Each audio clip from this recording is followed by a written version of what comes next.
Hi, இன்னைக்கு ஒரு நல்ல டாபிக் பார்க்கலாம். என்ன அப்படின்னா, இந்தியாவுல ஆவரேஜ் சர்வைவல் ஏஜ் 75ங்க. இந்த 75ல ஃபர்ஸ்ட் 25 நமக்கு ஆகக்கூடிய எக்ஸ்பென்ஸ் எல்லாமே ஃபேமிலி வந்து டேக் கேர் பண்ணிக்கிறாங்க. ஃபேமிலி மீன்ஸ் பேரண்ட்ஸ் வந்து டேக் கேர் பண்ணிக்கிறாங்க. ஸோ 25 இயர்ஸ் ஆன்வர்ட்ஸ் தான் நம்ம இன்கம் ஸ்டார்ட் ஆகுது. பட் எல்லாருடைய எக்ஸ்பெக்டேஷன் மேக்ஸிமம் ஒரு 50க்குள்ள ரிட்டையர்மெண்ட் ஆயிடணும் அப்படிங்கிறத எல்லாருமே எக்ஸ்பெக்ட் பண்றோம். அப்ப நம்ம அந்த 25 இயர்ஸ் ஏர்ன் பண்றதை வச்சு தான் நெக்ஸ்ட் 50 இயர்ஸ் வந்து சர்வைல் பண்ண போறாங்க. அதை பத்தி தான் இந்த வீடியோவை நம்ம பார்க்குறோம். இப்ப சென்னையில நார்மலா அட்லீஸ்ட் 50,000 ருபீஸ் இருந்தா மட்டும்தான் பேசிக் நீட் அட்லீஸ்ட் சர்வைல் ஆக முடியும். இதுவே 25 இயர்ஸ் லேட்டரா இந்த 50,000க்கு ஃபியூச்சர் காஸ்ட் எவ்வளவு வரும் அப்படின்னா க்ளோஸ் அபவுட் வந்து 1.7 lakh rupees வருது. ஓகே, அப்ப 50 இயர்ஸ்க்கு அப்புறம் எனக்கு 1.7 lakh rupees மந்த்லி வேணும். ரிவர்ஸ்ல நம்ம மந்த்லி வேணும் அப்படின்னா அட்லீஸ்ட் என்கிட்ட வந்து 2 கோடி ரூபாய் இருக்கணுங்க. அப்ப அந்த 2 கோடி எப்படி நான் கிரியேட் பண்றது? இப்பவே 10,000 rupees எஸ்ஐபி ஸ்டார்ட் பண்ணா 13% எக்ஸ்பெக்ட் பண்றோம் அப்படி ரிட்டர்ன்னா 25 இயர்ஸ்ல நமக்கு 2 கோடி ரூபாய் வருங்க. அந்த 2 crores வச்சு என்ன பண்ணலாம்,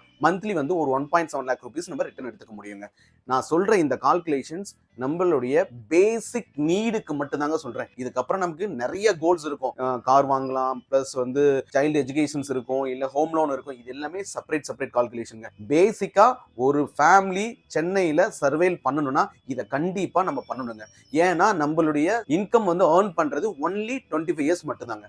ஓகே, இதை பத்தி இன்னும் ஃபர்தர் டீடைல்ஸ் வேணும் அப்படின்னா இன்கம்னு கமெண்ட் பண்ணுங்க. எங்க டீம் உங்களுக்கு கைட் பண்ணுவாங்க. தேங்க்யூ.